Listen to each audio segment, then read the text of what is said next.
Okay. And again, so sabi niyo po kanina, di ba, nakakilala kayo through Cassie Ong. Now, I just like to also confirm po, kanina sabi niyo po ni Cassie Ong, and I'd like to redirect this question po to Ma'am Cassie. Ma'am Cassie, tama no na boyfriend niyo po si Wesley? Yes po, Mr. Chair. Na-curious ako kasi inopen kanina ni Chair Ace gano'n na ba kayo katagal? Gano'n na ba kayo katagal ni Wesley?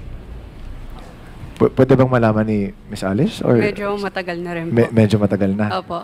Years na po? Yes po. Okay, okay. Sana all years yung ano din, yung abot din ng relationship. It's okay with the chairman.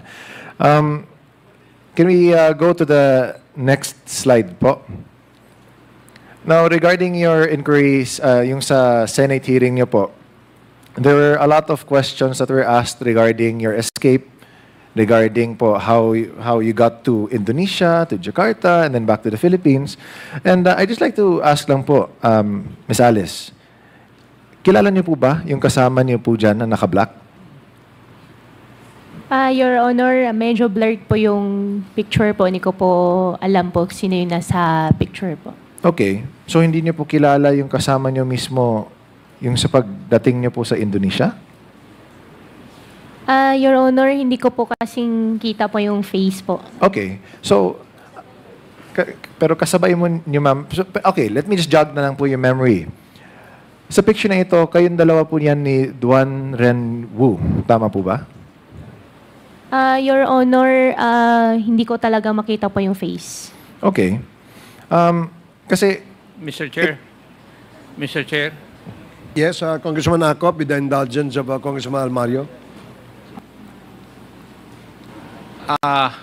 Pwede po bang i-rephrase natin yung tanong?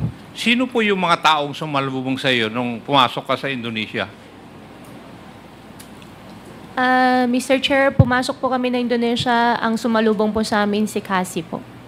Sino? Cassie. Cassie Ong. Si Cassie. Opo. Pero dun sa litrato, may mga lalaki.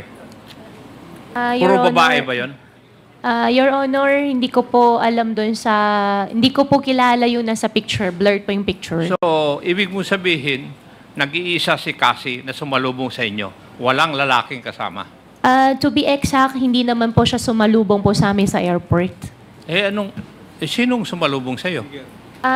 Tinawagan lang po ni Wesley si Cassie nung nasa Malaysia po kami. Hindi mo sinasagot yung katanungan ko eh. Sino ang sumalubong sa iyo? Your Honor, wala pong sumalubong po sa amin pagdating So, po ng mag-isa Malaysia. Tatlo po kami. Mag-isa ka na pumasok, walang sumalubong. Your Honor, hindi po ako mag-isa, tatlo po kami. And in Walang fact, sumalubong. walang sumalubong po sa amin. Magaling kang magsinungaling talaga eh. Thank you, Mr. Chair. To pick up Thank na lang. you, Your Honor. Thank you, Kong Acop. So to pick on that up, so sino po yung mga kasama niyo po during that time?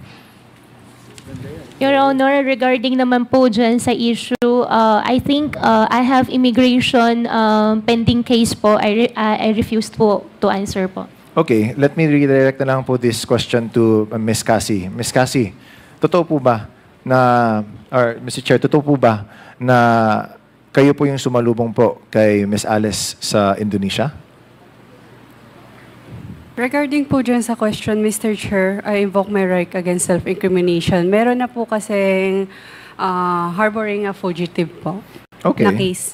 So, kahit na sinabi Pasensya po na ni po. Ms. Alice na ang katabi niya na si Ms. Cassie yung sumalubong sa kanya, she would still invoke her right on answering a simple na totoo ba na kayo yung sumalubong kay Ms. Alice sa airport. But okay, If never I mind. may, Your Honor, if Yes, I may, yes, sir. just a short interjection. Kasi, nabanggit kasi ni Alice na ikaw ang sumalubong. Pero binawi din niya, sinabi niya na hindi actually sumalubong. Pero nauna ka doon, no? Sa Indonesia. Is that in Indonesia, Alice?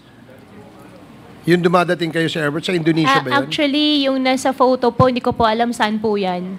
Saan kasi nalubong ni Cassie? Nakita ko po si Cassie sa Malaysia. So sa Malaysia yon. So nauna ka doon kaya sa kanila Alice? Mr. Chair, regarding naman sa Malaysia, inaya lang po talaga ako ni Wesley. Kaya nga, no, so Oh, nauna tapos- kayo ni Wesley doon. Hindi po. Doon na po kami nagkita. So halos sabay kayong dumating sa Malaysia ni Alice tsaka ni Wesley. Opo, nagkaayaan po, Mr. Chair. Nagkaayaan kayo sa Malaysia? Inaya po ako ni Wesley Go papuntang Malaysia. Pero, opo. Okay, sige. Thank you. Please proceed, Congressman Almario. Thank you. Thank you. So, just to put na lang siguro on record again, and can we please flash it back again, yung picture po sa airport. In the picture po, nakalagay po diyan na it is identified as Duan Ren Wu. Nandun po nakasama po ni Miss Alice Go sa airport, sa isang airport po sa Indonesia. And I'd just like to ask Miss Alice, kilala mo po ba siya? Si Duan Ren Wu in person lang po? Your Honor, doon sa photo po, hindi ko po alam kung sino po nasa photo, pero doon sa tao po na tinatanong niyo po sa akin, kilala ko po siya. Paano mo po ba siya nakilala? Nakilala ko po si Duan Ren Wu bilang ninong po ni Cassie. Sinama po ni Cassie minsan sa Bamban. Okay. So, usually nakikita niyo siya na pumupunta po siya sa Banban.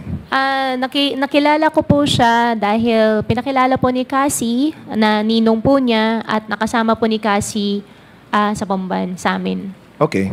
And this same Duan Ren Wu, may nicknames po ba siyang alam niyo po? Your Honor, wala po. Okay. So, yung pangalan po na Big Boss na tinatawag po sa kanya, alam niyo po ba 'yon? Hindi. Your Honor, hindi po. How about as a Whirlwind Corporation executive? Kilala niyo po ba na isa po siyang executive sa Whirlwind Corporation? Your Honor, opo, kilala po Okay. namin isa po siyang Whirlwind. And alam niyo po rin ba na siya po ay isang fugitive din po ng China? Your Honor, hindi po. Okay. Kasi there were reports during the Senate hearing na lumabas na si Big Boss, Duan Ren Wu, isang fugitive po siya sa China. And I think, if I'm not mistaken po, Ma'am Cassie, kayo po yung, di ba, when the question of his being a godfather sa inyo was raised, di ba, yun din po yung na-establish po na connection. Tama po ba? Okay. So, I'd like to bring everyone's attention to the next slide naman po. Kasi in the Articles of Incorporation, sa isang korporasyon, ang Fujian Sheng Amoy Real Estate Group, may nakalagay na Duan Ren Wu dyan. And itong Duan Ren Wu, siya po mismo yung kasama nyo rin po sa Indonesia. Tama po ba? Akin po. Your Honor, opo, nakasama po namin siya sa Indonesia. Okay. And can we go to the next slide? Yung, sa pagkakaalam niyo po, tama po ba na taga St. Kitts or Kittichian or Nevisian po ba itong CES po, Miss Alice? Your Honor, hindi po. So, pero sa pagkakaalam mo, Chinese national po siya. Your Honor, opo. Okay. So, nakalagay dito si Duan Wu, isang Kittichian or Nevisian na nakatira sa New Forest Park Resort, Poinsettia Avenue, Pampang, Angeles City, Pampanga. So, pero, Ms. Alice, do you confirm po na hindi po Pilipino si Duan Ren Wu? Your Honor, nakakausap ko po siya sa Chinese language. Okay. So, I believe po, hindi po talaga siya Filipino. Okay. Pero, alam niyo po ba kung saan po siya galing din sa China? Anong province din po siya galing? Your Honor, hindi po. So, to put it on record na lang po, on research na rin po, si Duan Wu, galing din po siya sa Fujian, China. So, add also to Kong Jinki's addition din po kanina. Now, you mentioned po, Mr. Chair, na palaging bumibisita po si Mr. Duan Wu. Ilang beses po ba kayo nag-uusap? Usually, like let's say in 1 month, ilang beses ba kayo nagkikita or nag-uusap? Your Honor, hindi po kami nag-uusap ng kami lang. Usually, pag pumunta po si Cassie sa amin, kasama po ni Cassie. Mga ilang beses din po yun ba sa isang buwan? On an average lang po? 5, 10? Wala naman po, wala naman ganun. Pag pumunta lang po si Cassie, nakakasama po niya. Yun lang po, Your Honor. So mga once a month siguro, mga ganon, I guess? Opo, mga ganun po. Basta pag pumunta lang po si Cassie. Okay.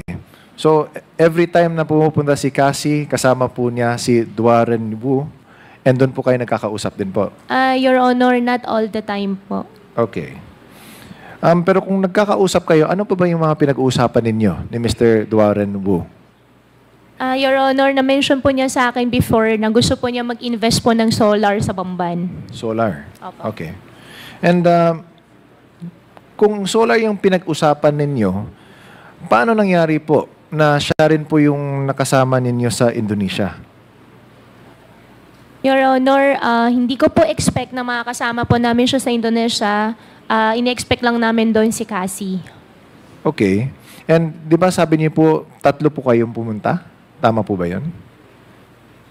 Ako, si Sheila, at si Wesley po. Okay. So, hindi mo kasama si Duaren Wu papunta sa Indonesia?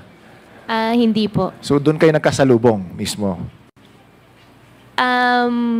Saan po nagkasalubong? Indonesia. Sa Indonesia? Hindi po namin kasama po sa Indonesia. Malaysia? Malaysia ba? Sa Malaysia kayo nagkasalubong? Sa Malaysia po, hindi po sa lubong. Sa Malaysia, nakita-kita na lang po kami nila Cassie sa Malaysia. Kasama na si Duaren Wu?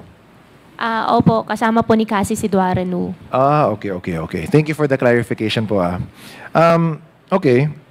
And again, so sabi niyo po kanina, di ba? Nakakilala kayo through Cassie Ong. Now, I just like to also confirm po. Kanina, sabi niyo po ni Cassie Ong, and I'd like to redirect this question po to Ma'am Cassie. Ma'am Cassie, tama no na boyfriend niyo po si Wesley? Yes po, Mr. Chair.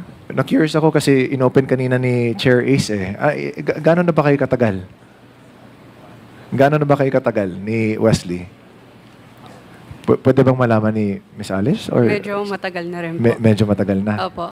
Years na po? Yes po. Okay, More okay. Sana all years yung ano din, yung abot din ng relationship.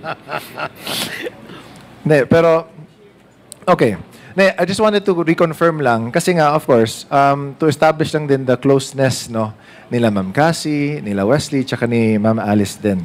Na sa pagkakatingin din natin, because of how close the family is, we can also determine din po na very close-knit din po silang lahat, no? So, marami din po kayo nalalaman siguro sa isa't isa, and that's why I just wanted to bring that out lang po into light. Now, okay, let's go back muna to Malaysia. So again, i-confirm ko lang po, kasama niyo po, magkakasama po kayo nila this is to Ma'am Alice po. Kasama niyo po si Wesley, tsaka si Sheila, tsaka si Cassie nung sa papuntang Malaysia? Or si Cassie yung sumalubong sa inyo sa Malaysia? Your Honor, pumunta po kami 3 sa Malaysia. Pagdating po namin, nagkita-kita na lang po kami nila Cassie. Hindi po si Cassie ang nagsumalubong po sa amin. Okay. So, yung kanina po, let me get this straight. So, 3 kayong pumunta ng Malaysia, tama? Wesley and si Sheila? Opo, Wesley, Sheila at ako po, Malaysia. Walang sumalubong sa inyo sa loob ng airport? Walang sumalubong po sa amin. And then, nagkakitaan na lang kayo within Malaysia lang din nila Cassie and ni Duaren Wu. Tama po ba? Si Cassie po una po namin nakita. And then afterwards, si Duaren Wu na po. Opo. Sino pa ba yung mga nakasama ninyo? Sino ba yung mga na-meet ninyo din doon sa Malaysia, if you allow me to ask?